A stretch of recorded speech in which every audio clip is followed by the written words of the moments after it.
이번 사고의 원인으로 야당은 코레일의 낙하산 인사를 꼽고 있습니다. 오영식 사장은 사퇴하면서 외주화를 원인으로 꼽았는데요. 취재기자와 이 부분 짚어보겠습니다. 황인표 기자가 나와 있습니다.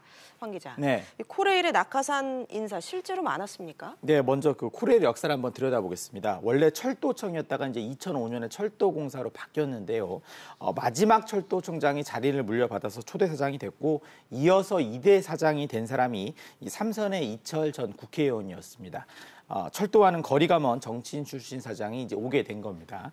본격적인 낙하산 사장은 이명박 정부가 출범하면서 시작이 됐습니다. 현대그룹 출신으로 이전 대통령의 최측근이던 강경호 사장이 왔는데 강원랜드 비리 사건에 휘말리면서 5개월 만에 자리에서 물러나게 됐습니다.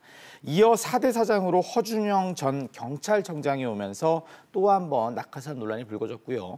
5대 사장인 정창영 사장 역시 감사원 출신으로 이 철도와는 아무 인연이 없는 사람이었습니다. 6대 최연혜 사장 같은 경우 철도 관련 전문가였지만 여당 대표에게 국회의원 선거 공천을 부탁하는 등 많은 논란을 낳았습니다. 이번에 자리에서 물러난 오영식 사장도 국회의원 출신으로 역시 철도 관련 업무를 해본 적은 없습니다. 또 코레일이 안전관리 업무를 외주화하는 등 이 관리 감독에 소홀했다 이런 지적도 나오는데요. 코레일 인력의 외주화가 계속 늘어났던 건 사실입니다. 2012년에 이제 7,100여 명으로 24% 규모였던 외주화 인력 비율이 매해 늘어나서 2016년엔 8,200여 명, 30%까지 올라갔습니다.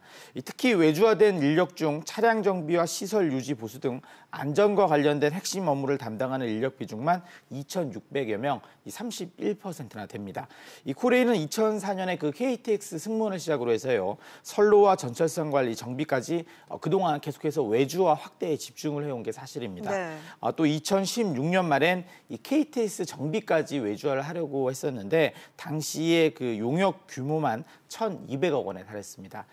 사퇴 의사를 밝힌 오영식 사장이 이번 사고 원인으로 과도한 경영 합리화와 이 민영화를 지적을 했는데 논리가 맞고 안 맞고를 떠나서 그동안 실제로 이 같은 흐름이 코레일에서 계속해서 이어져 온 건 사실입니다. 그럼 문재인 정부 들어서 좀 코레일이 달라졌습니까? 이제 문재인 대통령이 취임과 함께 안전 업무를 외주화할 수 없다 이런 입장을 내비쳤잖아요. 그러면서 지난해 이제 앞서 말씀드렸던 KTX 정비의 외주화가 취소가 됐습니다. 또 차량 정비와 스크린 도어 보수 등 안전과 관련된 용역 노동자 1,700여 명을 이제 정규직으로 전환하기로 했고요. 이외에 청소와 경비 등 다른 업무까지 합쳐서 이제까지 약 5,500여 명에 대해서 이 정규직 전환 결정이 이뤄졌습니다. 어쨌든 정비 업무의 외주화도 중단이 됐고 이 많은 직원도 정규직화가 됐지만 그럼에도 불구하고 결국 사고는 막지 못했습니다. 네. 이번 사고 원인 1차적으로 그 선로 전환기의 설계 잘못인데 1차적인 책임이 시설관리공단에 있는 건 맞습니다. 그렇지만 설계가 잘못된 걸 모른 채 1년 가까이 이 KTX를 운영해온 코레일 역시 이 책임에서 자유롭지 못할 것으로 보입니다. 알겠습니다. 황 기자 얘기 잘 들었습니다.